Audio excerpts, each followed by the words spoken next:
जिस कर्म के करने में लज्जा और भय न आए वही पुण्य कर्म है, और जिस कर्म के कर्म काल में लज्जा भय आए समझ जाना वही पाप कर्म है।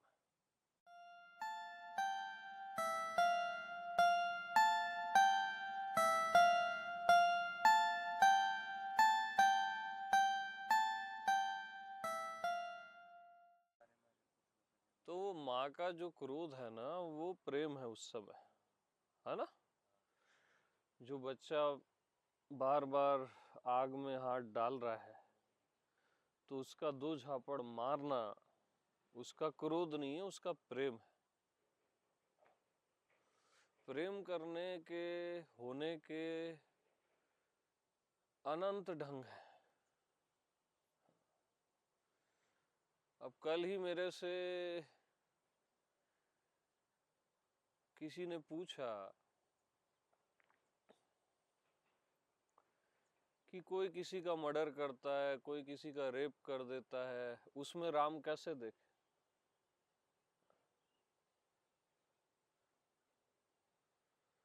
तो उसमें राक्षस देखना ही राम देखना है ना। उसमें राक्षस देखना ही राम देखना है।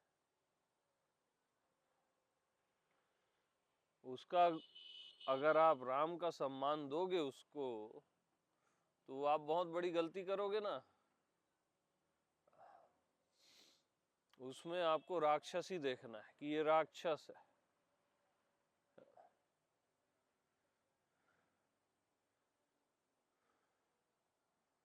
और उसके प्रेम में नहीं पड़ना है ना।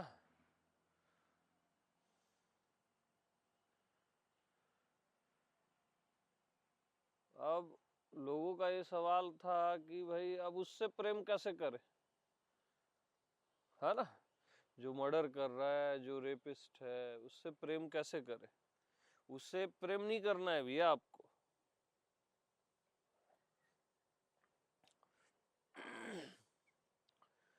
उसका उचित दंड है, जो कानूनी व्यवस्था है वो दंड उसको मिलेगा। इस कानून से भी और अस्तित्व के कानून से भी, है ना, वो बख्शा नहीं जाएगा।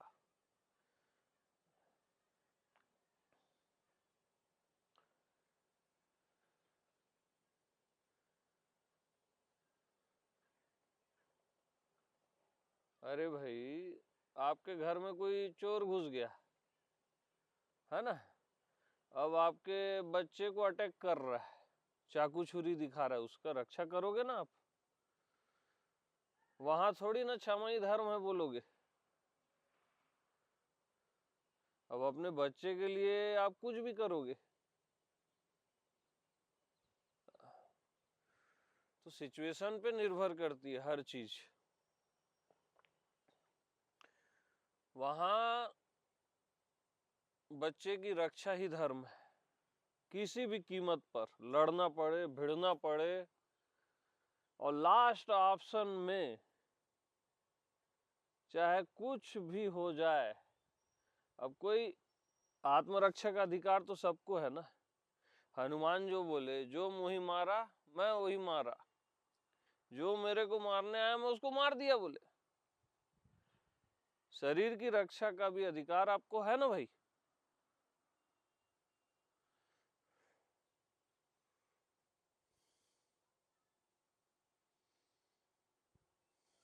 अब वो 10 लोग मिलके किसी का रेप कर रहे हैं, आप जा रहे हो रास्ते से, कूद जाओ, भले मरना पड़े, उस स्त्री की रक्षा करो, है ना। भले मर जाओ चलेगा, 10 लोग मिलके आपको मार डाले, उसमें आपकी आत्मा जग जाएगी। कोई ज्ञान की जरूरत नहीं है, कोई भक्ति की जरूरत नहीं है। एक सॉलिड कर्म आपकी आत्मा को जगा सकता है, एक सॉलिड कर्म। सिचुएशन पे निर्भर करता है, और उसकी रक्षा करना आपका धर्म है। कूद जाओ, देखा जाएगा, मृत्यु तो मृत्यु।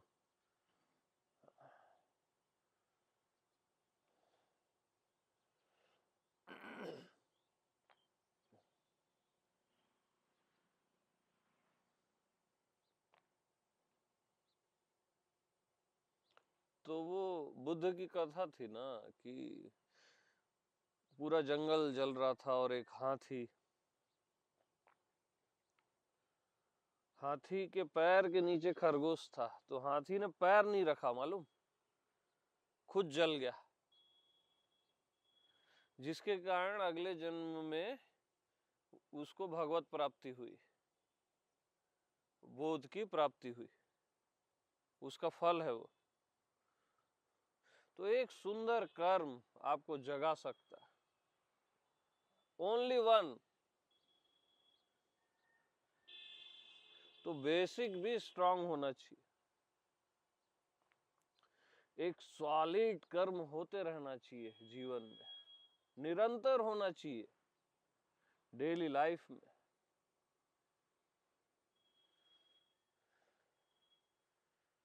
पंछी है, गाय है, इनको भोजन सहज में होना चाहिए, कुछ पुण्य मिलेगा इसलिए नहीं, ये सब परिवार है आपका। चींटियों को शक्कर डाल दो, बड़े बड़े ज्ञान मत झाड़ो, है ना, आत्मा परमात्मा, उससे अच्छा चुपचाप चींटियों को शक्कर डालो, परिवार है वो आपका। अग्निदेव को जलाओ, परिवार है वो आपका, एक दिया क्यों नहीं जलाते आप?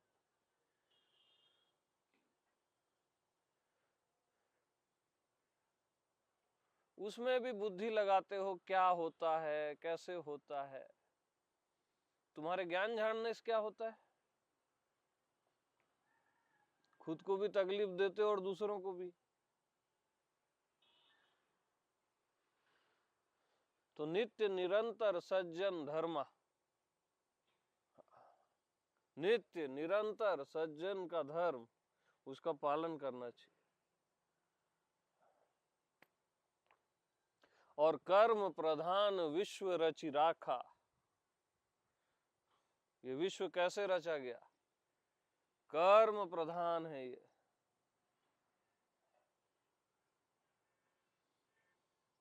ऐसा कर्म जिसके करने से लज्जा और भय न लगे, वही पुण्य कर्म है। और जिस कर्म के करने से लज्जा और भय लगता है, वही पाप कर्म है। तो पुण्य कर्मों का भी संकलन करो अपने जीवन में, बेसिक भी स्ट्रांग रखो, क्योंकि पुण्य पुंज बिन मिले नहीं संता। जब तक आपके पास पुण्यों का भंडार नहीं रहेगा ना, संत नहीं मिलेगा, और मिल भी गया तो आप पहचान नहीं सकते, आप फालतू के उससे प्रश्न करते रहोगे।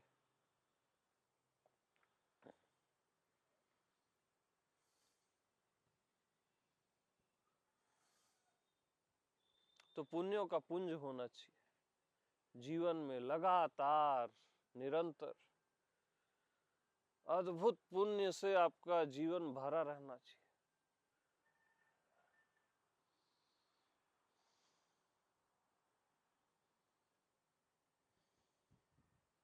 और कुछ मिलेगा इसलिए नहीं, वो आपका आनंद होना चाहिए।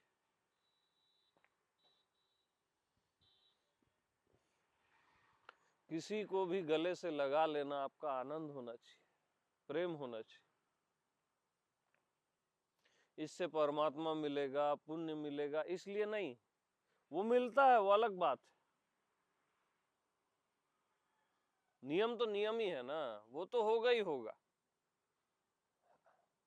लेकिन हमारे अंदर मिलने का भाव नहीं होना चाहिए, आनंद होना चाहिए। जैसे माँ अपने बच्चे को दूध पिलाती है, रोटी खिलाती है ना, पेट भरती है, तो उसका आनंद है ना वो।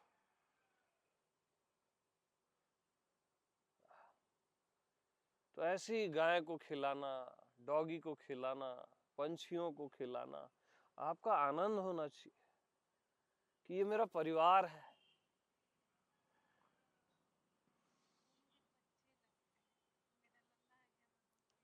हाँ, मतलब वो भाव होना ही चाहिए ना।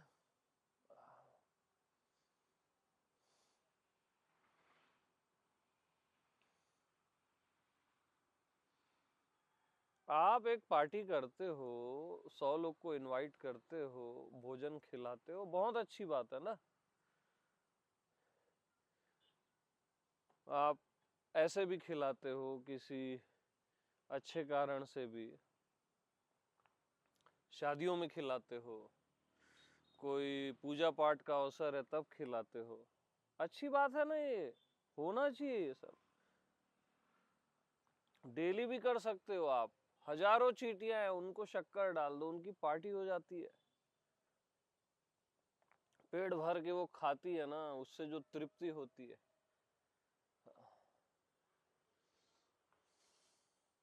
और जिंदगी में कभी किसी का दिल नहीं दुखाना,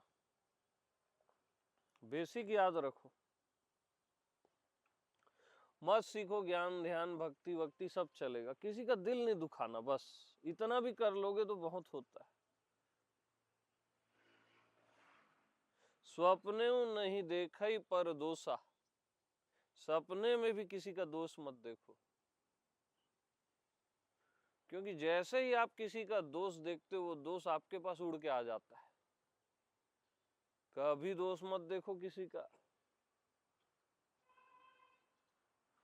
कल ही एक मैसेज आया एक मित्र का मेरे को, वहां पे आपके पास जो बैठे हैं है ना, उनको बोध बोध नहीं हो रहा है। अच्छा, वो यही देख रहा है बस, वो आज तक आया नहीं।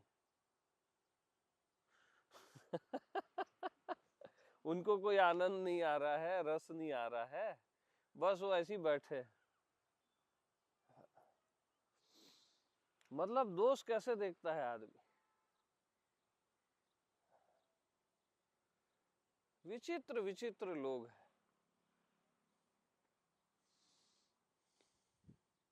मैं बोला आप अपनी चिंता करो भाई, दूसरे की छोड़ो।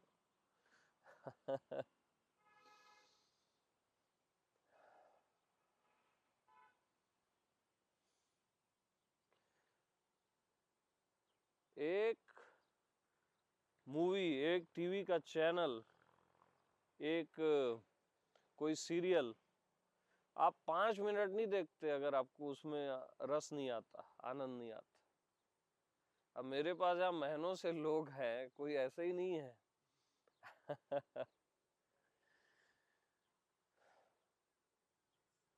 लेकिन लोगों की दृष्टि क्या है दूसरों पे, दोष दृष्टि। अपना आत्म कल्याण करो ना भाई आप, तुम्हारा बुद्धत्व कहाँ है? दूसरे का खोज रहे हो तुम बुद्धत्व, तुम्हारा बुद्धत्व कहाँ है?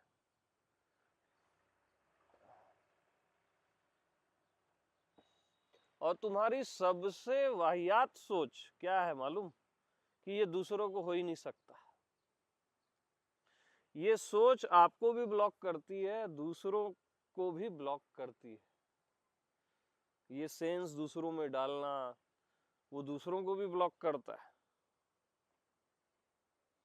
कि नहीं, हो ही नहीं सकता। आपने पहले ही गिव अप कर दिया। क्यों नहीं हो सकता? हर कोई बुद्ध हो सकता है और अधिकार है हर किसी का, और होगा ही, क्यों नहीं होगा? मंगल भवन अमंगल हारी, जब सब में राम है तो सबका मंगल होना तय है, सबका मंगल होगा ही। तुम्हारी सोच इस मंगलता को नहीं काट सकती और तुम्हारा भी मंगल होगा। मंगल भवन अमंगल हारी,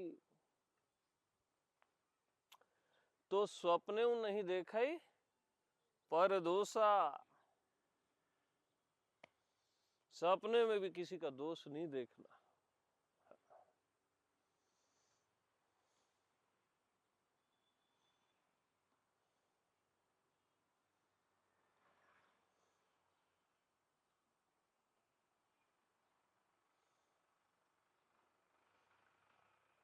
तो ये बेसिक चीजें भी स्ट्रांग होनी चाहिए, है ना। कुछ भी नहीं जीना है जीवन में, बाहरी तल पे भी स्ट्रांग जीना चाहिए।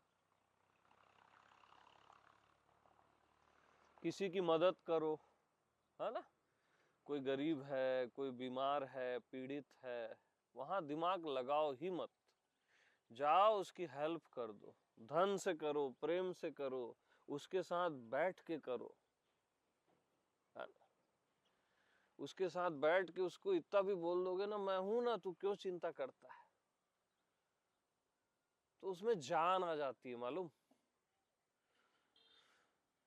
आप अपना व्यक्तिगत मैं हूं बोलते हो, लेकिन वो आत्मा का मैं हूं रहता है। आत्मा खुद बोल देती है आपसे कि मैं हूं ना, तू क्यों चिंता करता है। आप सोचते हो कि मेरा व्यक्तिगत मैं बोल रहा है, और वो आत्मा का पावर वहां काम कर जाता है।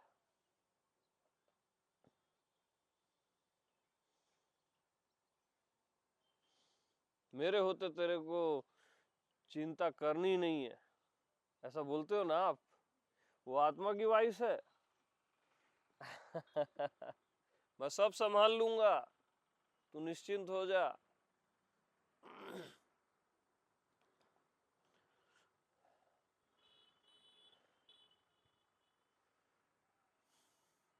केवल सुंदर लोगों को ही गले मत लगाओ, उनको भी लगाओ। कुरूप लोगों को भी क्यों वंचित करते हो अपने प्रेम से। कभी किसी कोड़ी भिखारी को गले लगा के देखो, परमात्मा न उतर जाए तो बोलना जीवन में।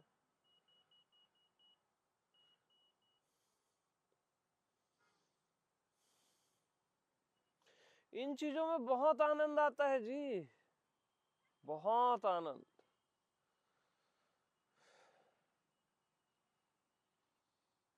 ऐसा करने में ही आनंद है।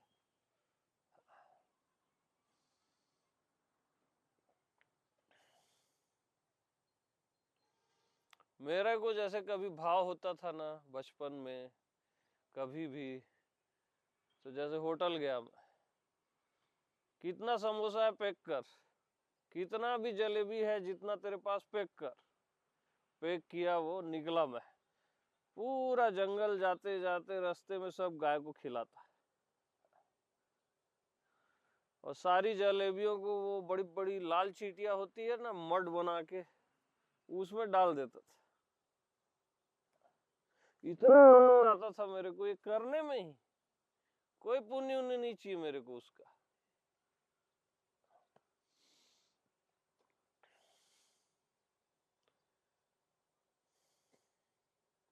तो बहुत आनंद है। मैं तो अपना जीवन ऐसे ही जिया बगैर दिमाग के।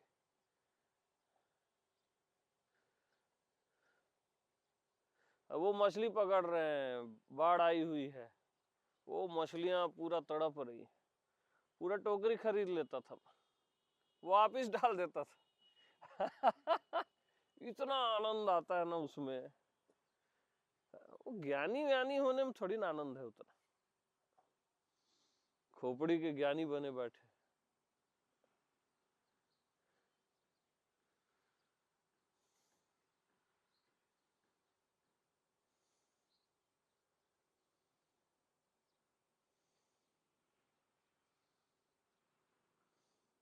तो ऐसे ही हम जा रहे थे रायपुर की ओर, कामजीत और मैं बाइक में, और एक प्रेमी प्रेमिका रास्ते में एकांत में बैठे हुए थे। तो मैं बाइक को रोका, और सबसे पहले उनको बोला मैं क्षमा चाहता हूं, मैं आपको डिस्टर्ब कर रहा हूं करके, और उन दोनों के पैर पड़ा मैं, पैर पड़ा उनके, और ऐसे प्रणाम किया और निकल गया मैं। पता नहीं भाव उठा। प्रेमियों को हमने कभी सम्मान ही नहीं दिया मालूम।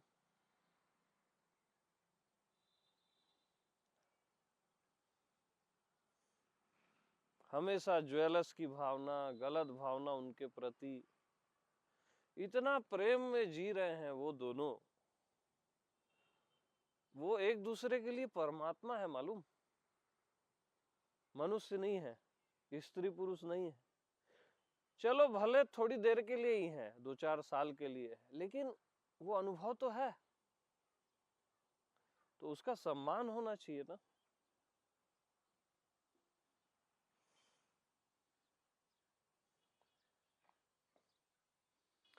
प्रेमियों को एक उचित हवा देनी चाहिए हमको।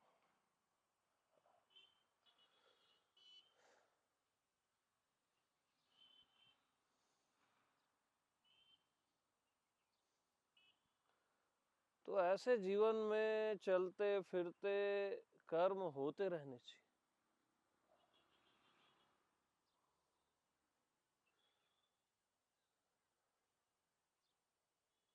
धर्म पूर्वक जीना चाहिए, नित्य निरंतर सज्जन धर्मा।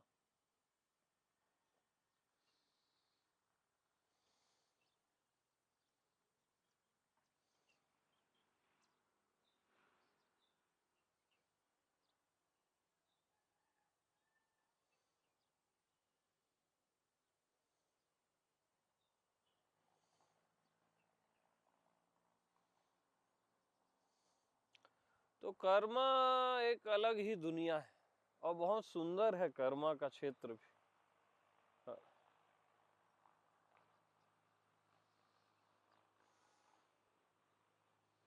और बहुत अद्भुत है, कर्म से भी ना आप इजी टच कर सकते हो और वही हो सकता। अभी तक आप मेरे से सुने ना कि कुछ न करना ही भक्ति है, ध्यान है। अब मैं करने से भी बता रहा हूं, आप करने से भी हो सकता है, क्योंकि कर्म की गति अति गूढ़ है अर्जुन, कृष्ण बोलते हैं गीता में।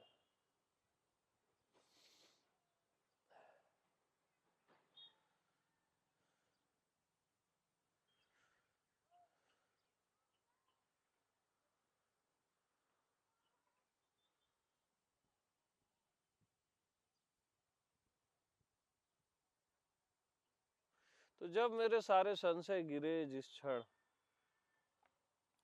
कोविड का समय था और पूरा अस्तित्व नेकेट हो गया मेरे लिए,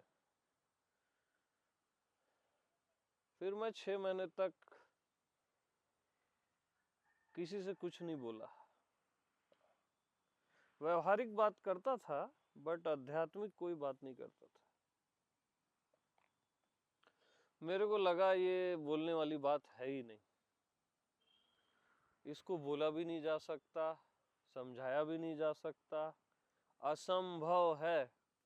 सारे संत हार गए, सारे बुद्ध पुरुष हार गए, अब मैं क्या बोलूं, और बोल के होना भी नहीं है कुछ।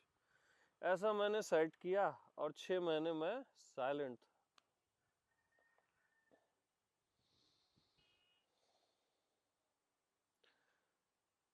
तो 6 महीने बाद मेरे को महर्षि मुक्त का एक लेटर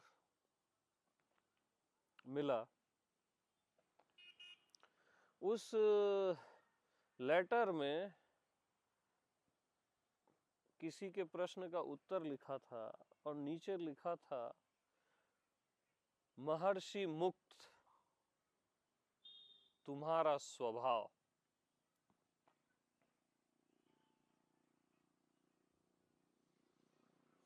तुम्हारा स्वभाव, वो लाइन जैसे मेरे लिए एक आदेश हो गई।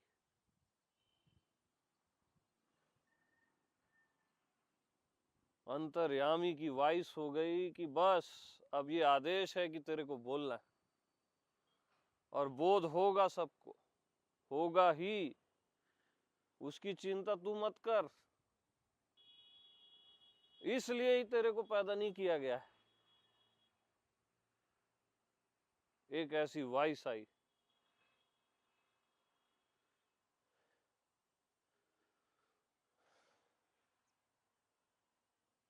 तब मैं एक स्टेप नीचे आके प्रार्थना किया,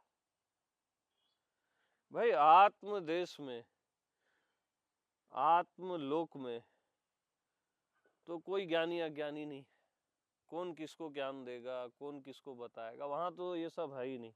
वहां तो पूरा चराचर आपकी आत्मा है। बट एक स्टेप नीचे आके मैं प्रार्थना किया अंतर्यामी आत्मा भगवान से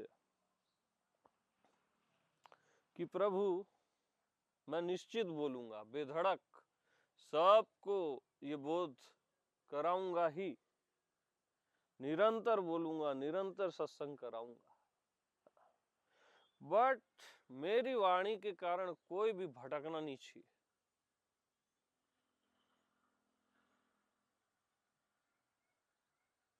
मेरी वाणी में एक अक्षर की भी त्रुटि नहीं होनी चाहिए, मेरे साइलेंस में भी, मेरी वाणी में भी, जिसके कारण किसी को एक सेकंड भी भटकना पड़े, ऐसा कुछ भी नहीं होना चाहिए। ये मेरी प्रार्थना है।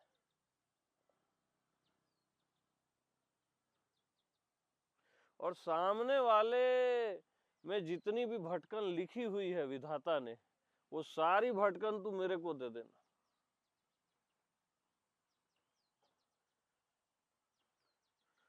सामने वाले के लिए मैं हजारों जन्म भटक लूंगा, लेकिन उसको तू मुक्त कर देना, तू मेरे को फिर से अज्ञानी कर देना, चलेगा। मैं बोला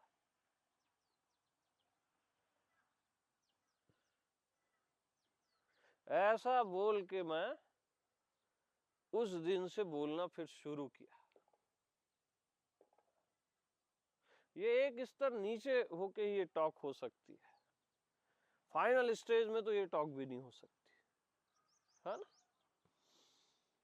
वहां ज्ञानी अज्ञानी नहीं होता, ज्ञानी ज्ञानी नहीं होता, वो फाइनल स्टेज सुप्रीम है। लेकिन फिर भी मेरा ये भाव था भीतर का, बहुत गहरे में, क्योंकि मैंने भटकन की पीड़ा झेली है पास्ट में अपने ना, बहुत झेली है।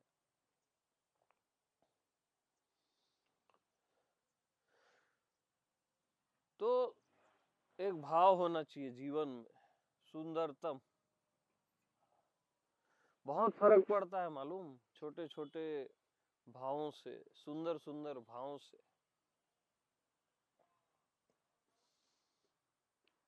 सबके प्रति भगवत भाव होना चाहिए।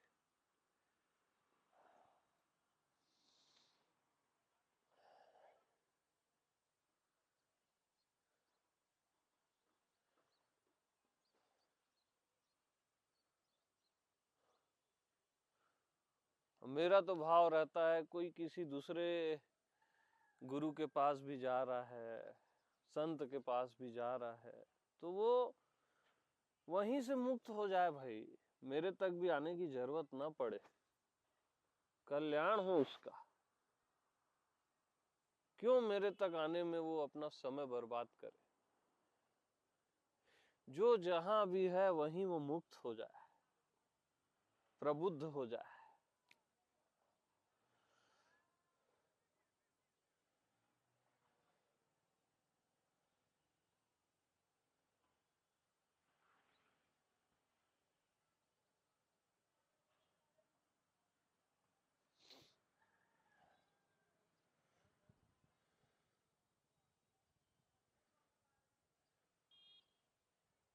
तो कर्म बहुत इंपॉर्टेंट है, बहुत इंपॉर्टेंट।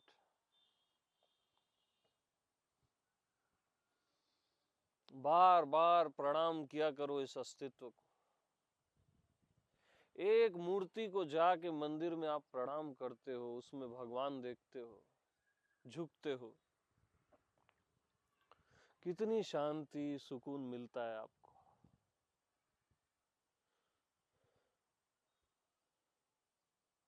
पूरे अस्तित्व को प्रणाम कर लो ना।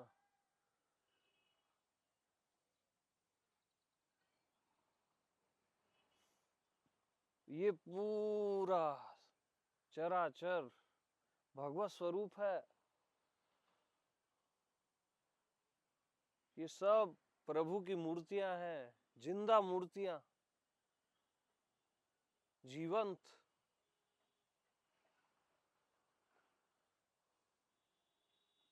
मंदिर की मूर्ति को भी प्रणाम करो और पूरे चराचर को भी प्रणाम करो। सबको ऐसे भगवत भाव से प्रणाम करो ना, पूरे अस्तित्व को। कितना है झुकने में, प्रणाम करने में, अकड़ने में थोड़ी ना आनंद है।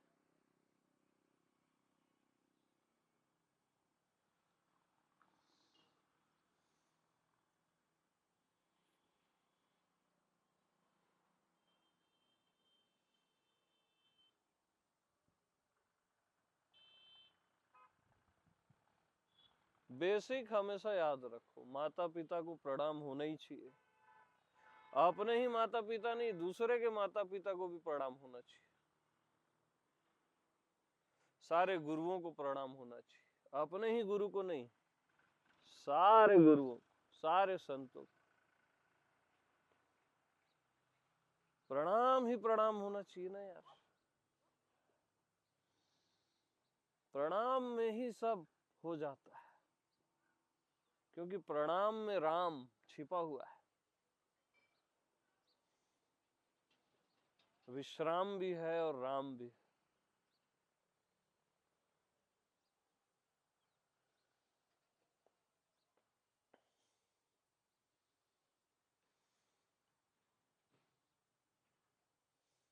रास्ते से निकलते हो, किसी को अपनी मुस्कुराहट दे दिया करो, उसका दिन बन जाता है। अपनी आंखों से प्रेम से किसी को देख लिया करो, खाली देखा मत करो, प्रेम के साथ देखा करो। उसकी जिंदगी बदल जाएगी सामने वाले की, छोटे से आपके कृत्य से।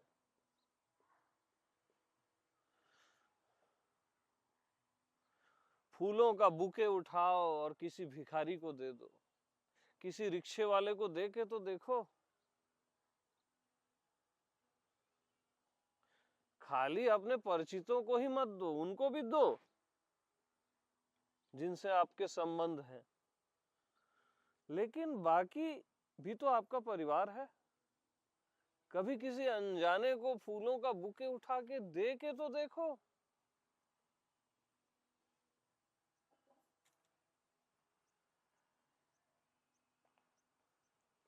बहुत आनंद है कर्म से ही।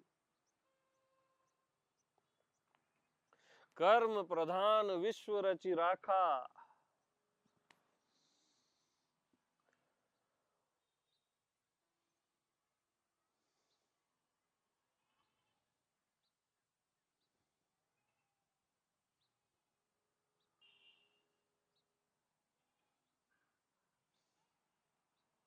छोटी छोटी चीजों का ध्यान रखो, कभी किसी की प्राइवेसी को डिस्टर्ब मत करो, है ना। बाहरी तल पे भी कभी किसी का भाव खंडित मत करना। कोई मूर्ति पूजा कर रहा है, उसको सपोर्ट देना कि आप बहुत सुंदर कर रहे हो। कभी उसका भाव खंडित मत करना, इससे क्या होता है।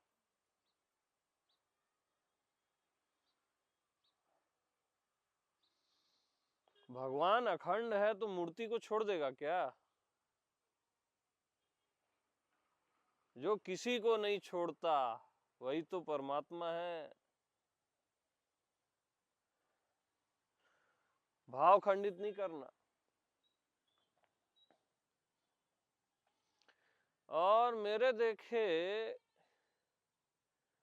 जो बौद्धिक ज्ञानी है ना, उनसे कई गुना ज्यादा गहरे मूर्ति पूजक है, जो भाव से पूजा करते हैं, दिया जलाते हैं, प्रेम से आंसू गिरा देते हैं प्रभु की मूर्ति के सामने, उसके चरणों में समर्पित हो जाते हैं। वो बहुत गहरे हैं। प्रैक्टिकल आप भी देखो, बौद्धिक ज्ञानियों से मिलो, आप बचोगे उनसे, खोपड़ी चाट जाएंगे। और सीधे साधे लोग होते हैं, झुक जाते हैं, एक दिया जलाते हैं, एक धूप जलाते हैं, वो बहुत अच्छे होते हैं, सुंदर होते हैं वो लोग। मेरा तो ये अनुभव रहा।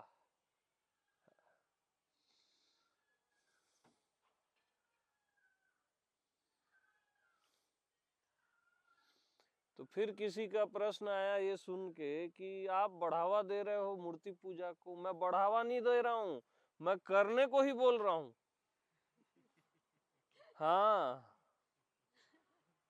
आपको मूर्ति पूजा करने में ही क्यों दिक्कत हो रही है भाई?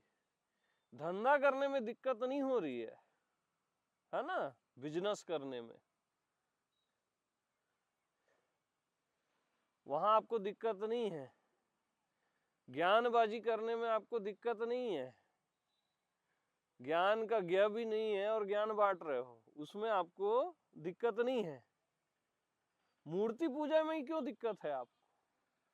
क्योंकि वहां झुकना पड़ता है ना। हाँ, और अहंकार झुकना नहीं चाहता।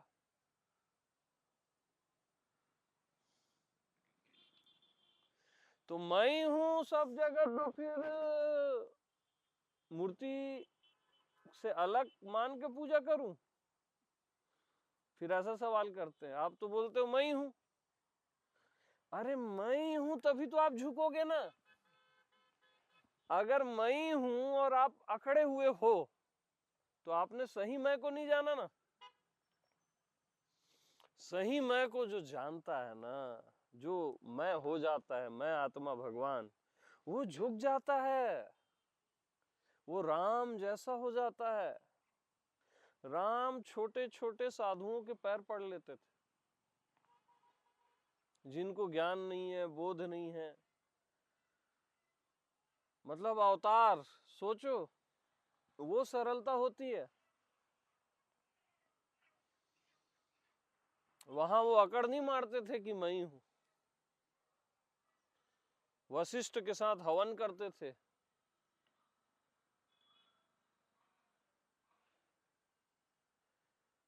हवन करना चाहिए, सभी को करना चाहिए। परफ्यूम लगा के घूमोगे तुम, है ना? अरे आपने हवन की महक ही नहीं जानी, वो महक ही दिव्य होती है।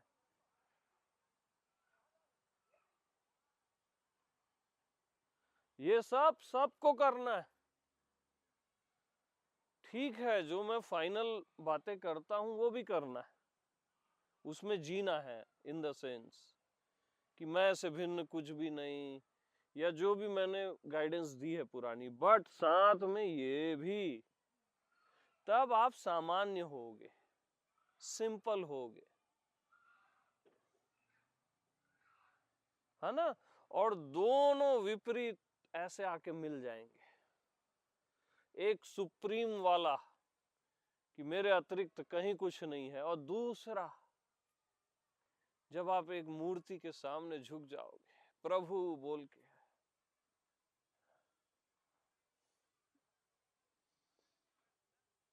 तो अद्वैत और द्वैत ये जब ऐसे आके मिलेंगे, तब वो है सहजावस्था, जहां दो भी नहीं और एक भी नहीं, नहीं भी नहीं। दुर्लभो सहजावस्था।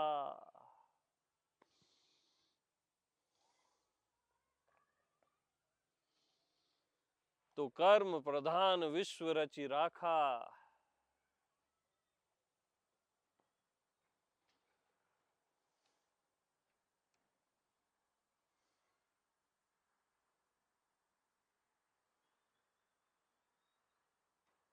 और हमेशा याद रखना, जिस कर्म के करने में लज्जा और भय ना आए वही पुण्य कर्म है,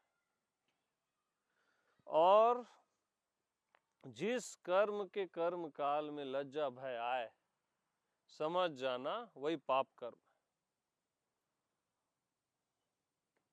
ये मीटर है, चेक करने का सर्वश्रेष्ठ मीटर। वो अंतर्यामी सिग्नल दे देगा।